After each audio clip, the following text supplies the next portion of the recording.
Bismillahirrahmanirrahim. Assalamu alaikum. Welcome to Newsroom on PTV World. This is Umar Khalid. But today is the 7th of April 2022 and we'll be discussing the following during the course of our show. We'll begin, ladies and gentlemen, by taking you to India, rather Indian illegally occupied Jammu and Kashmir, where the Narendra Modi-led government is trying to rehabilitate the Kashmiri Pandits back to the valley. They were displaced in the wake of the 1980s and early 1990s. Now, this is again another orchestration by the government to try to again change the dynamics as far as the illegally occupied region is concerned, so that the percentage of Muslims decreases and that of the Hindus increases. They are trying all they can to subdue Indian illegally occupied Jammu and Kashmir, and this is going to be our leading story of the day. More in the following report. Indian malicious designs to alter the religious and demographic composition of Indian illegally occupied Jammu and Kashmir are vividly clear. The Hindutva BJP regime is rehabilitating families of Kashmiri Pandits back to Indian illegally occupied Jammu and Kashmir by offering substantial rewards. In an aggressive push for resettlement, Indian government claimed it had restored more than 600 properties belonging to Kashmiri Pandits in the past 5 years. Data from India's Home Ministry indicates that a total of 6,000 government posts announced under the 2008 Prime Minister's rehabilitation package for Indian illegally occupied Jammu and Kashmir, about 5,797 Pandits migrants have been given employment. Article 35A had barred outsiders, including Indian nationals from other states, from settling and claiming government jobs to maintain the demographic balance in the region, but Modi regime scrapped it for a nefarious agenda. According to a census conducted by India in 2011, out of 12.5 million total population, Muslims comprise 68.31% and Hindus 28.43% in Kashmir. India's latest step is a vindication of Pakistan's consistent stance that the major intention behind the Indian government's illegal and unilateral actions of 5th of August 2019 was to change the demographic structure of Indian occupied Jammu and Kashmir and turn Kashmiris into minority in their own land. Decision to provide non-Kashmiri residents with a domicile certificate is certainly the beginning of Kashmir becoming another Palestine.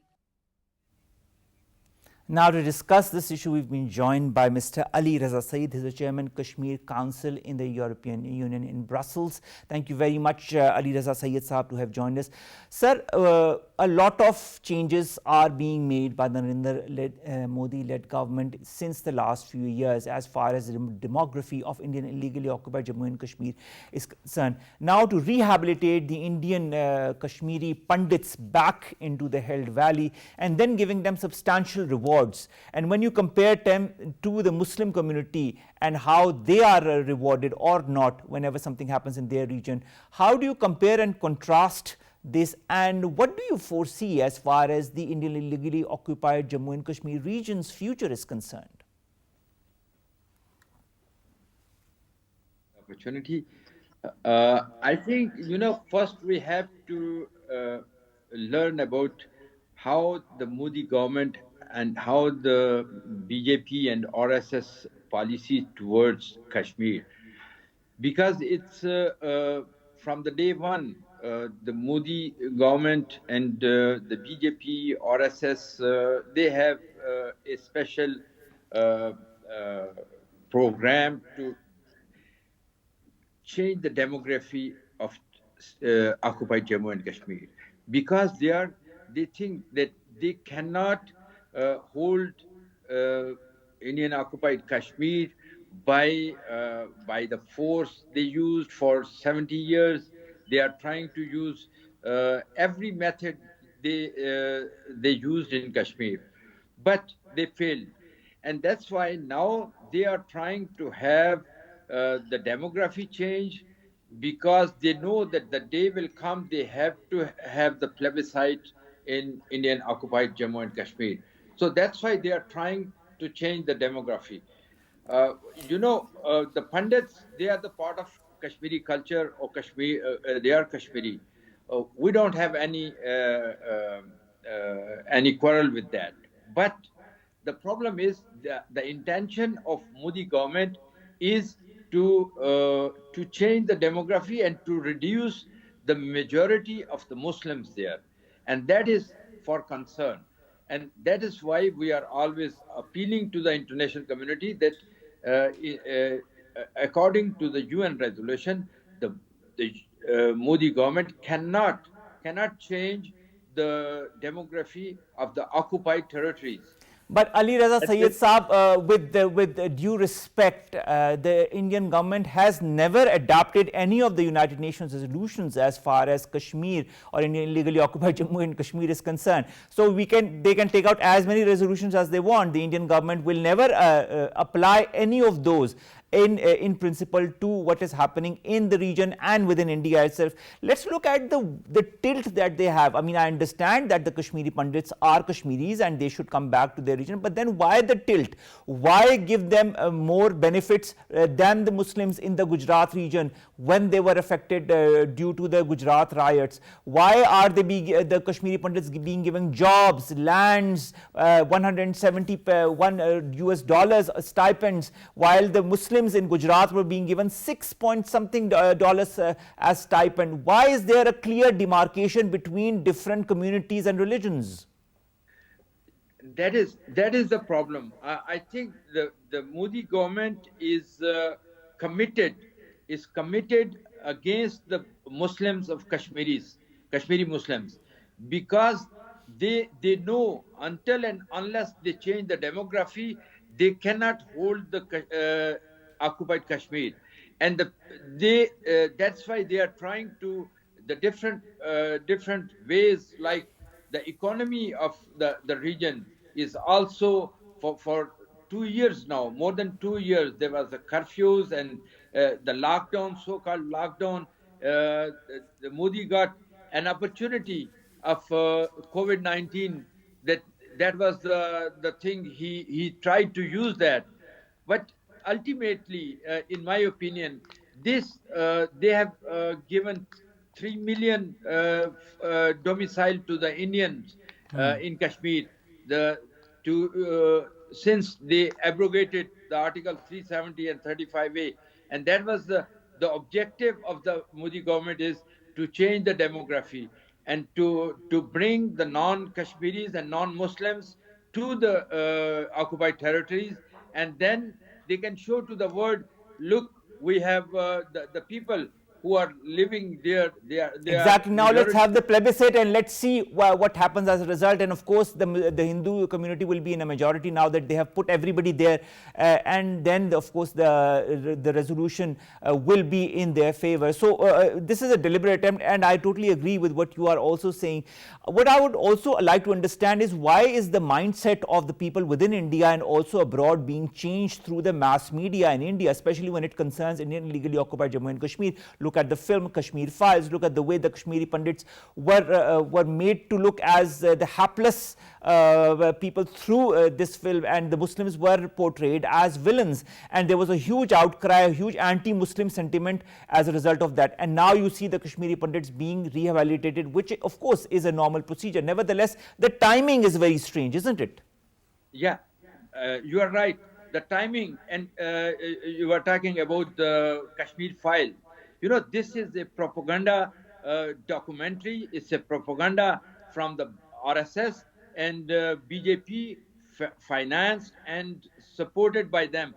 And this is to change the mindset of the Indian people, to that what is happening in Kashmir. It's completely false story, and we have to fight. And we are already here in Europe. Also, we requested the distributors that this film should be banned, because this is the only propaganda machine. It is not near to the reality. The Kashmiri Pandits are still now, they are loved by the Kashmiris, and they are protected by still the families are living in valley. There are 3,000 families living, and they are protected. And the Modi government, what they are trying to do is to use uh, uh, their their terrorists, I will say, the BJP or RSS hundas, to kill or to attack the Pandits, and then they blame on the Kashmiri Muslims. And that is, we have to defend that the Kashmiri Pandits are not our enemies.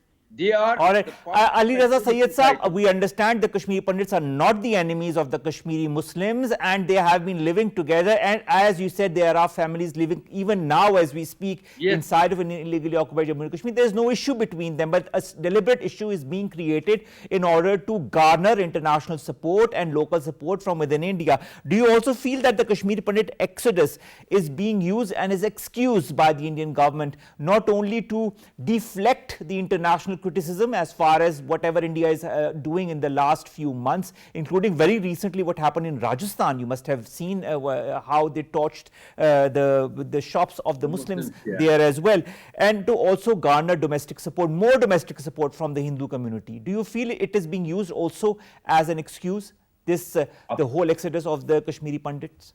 Of course, they are using this. And but one thing I will assure you that now the international community is not believing on India, because for 70 years they were trying to portray the Indian society or Indian claim about the Kashmir. But now the international community knows that whatever they are saying, the Indian government is saying, is on the on based on the false accusation, and they are not the people are not believing on them, and that's why now there was one when Bill Clinton visited India, and they staged a drama, killed some Sikhs, and they says that this was the militant, but it was staged by the Indian raw or their security forces. And these things, now it's crystal clear. The international community knows that the India is trying to blame on Pakistan or to the Kashmiris, what Kashmiris or Pakistan are not doing that. So that's a good thing, that international community is not believing, and they are asking them to what they are doing with the civilians, But what they are doing with the Ali human Raza rights Syed Saab, activists, why they are. speaking of the international community, I'd like to also have your point of view as far as the human rights organizations that are being denied their rights within India to work. And I'd like to quote a very recent incident of the former boss of Amnesty International India that has been disallowed to leave the country. And I'd like to quote Akar Patel, who says he was stopped from boarding his flight to the US because he was on an exit control list. Then Rana Ayub, just a few days back, who is a very leading journalist, she was also not allowed, and then she was later allowed to board her plane to go attend a very important journalistic conference. This is also a deliberate attempt so that the human rights organizations and the journalists who are speaking the truth do not continue to speak the truth as to what is happening within the Indian illegally occupied valley and within India as far as the Muslim community is concerned. What's your take on that, sir? But on 22nd of November 2021, they arrested a very famous and well-known human rights defender, Khurram Parvez. And then they arrested Mr. Anto on 6th of January. The day when they arrested Mr. Khurram Parvez, and the international community, you can see the statement from the United Nations rapporteur, also from the European Union, from American Congress, and from the other international bodies, that the Modi government wants to silence all those who speaks truth. Why they arrested Khurram Parvez? And that is, I think, Mr. Modi has done a good job in a words that the international community, they were not believing on Modi's statement, and now they don't believe anything what Modi government is saying, because they know Khurram Parvez, they know what is their work. And as one UN rapporteur said, that Khurram Parvez can be anything, but he is not a terrorist. He is a human right defender. And the journalist who wanted to speak about the unlawful killing and summary execution by the Indian occupation forces in Kashmir, they were arrested. Sajad Gul was arrested. Fahd Shah was arrested. So all those people, And you can see why, if everything is okay there, why India is putting in jail the human rights defenders, the journalists, the political activists, and all those people. They are put behind the bars. Why? Because the India is what is doing there is a genocide of the people of Jammu and Kashmir, and documentation is going on, and the Indian government and Indian responsible will pay the price what they have done up to now with the Kashmiris in Now Indian occupied Kashmir. let's speak of paying this price by the Indian government. You, Ali Raza Syed Saab, are at the Kashmir Council in the European Union in Brussels. How important is your work, your council's work, also to highlight all that the Indian government is perpetrating within Indian illegally occupied Jammu and Kashmir and also within India? Sir, we are trying to, in European institutions, we are trying to convey the message of the oppressed people of Indian occupied Jammu and Kashmir. And we are fighting against the Indian propaganda, Indian false propaganda against the Kashmiri nation and against the Pakistan. And there was a uh, 1 years back, there was how can I say, uh, there was a propaganda set up here in Europe, All which right. was which was trying to blame on Kashmiris and to Pakistan on all the problems over there, but it failed. And now the European Union, they are aware what the Indians are saying. It's not true, and that is why now they are starting listening to us. The Human Rights Subcommittee has listened to us, and the European Parliament members, they are conveying the message what India is doing with the minorities in India and what they are doing with the Kashmiris in Indian occupied Kashmir. So I think the time is changing, the situation of the region is changing, and I hope that the people of Kashmir, their voice will be heard, and India will pay the price. Ali Raza Syed Saab, you talk about India that will be paying the price. Do you feel that the European Union, with the help of organizations such as yours, can exert pressure on India, or will they exert pressure on India? You know, there is a huge difference between trying to and actually acting upon advice that your organizations and other organizations such as yours will be giving to them. Will that eventually happen?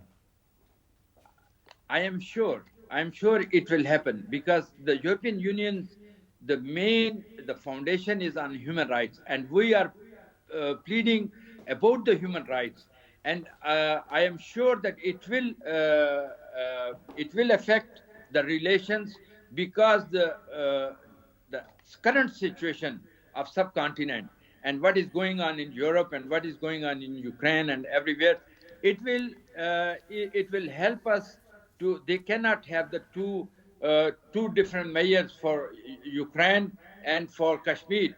If the Ukrainian, it was you can say, a weak country was forced by the powerful country, and the same is happened in Kashmir also. The India is powerful, and he's trying to commit the crimes in Kashmir, and it cannot be ignored. And I am hopeful that the European Union will take some steps in near future.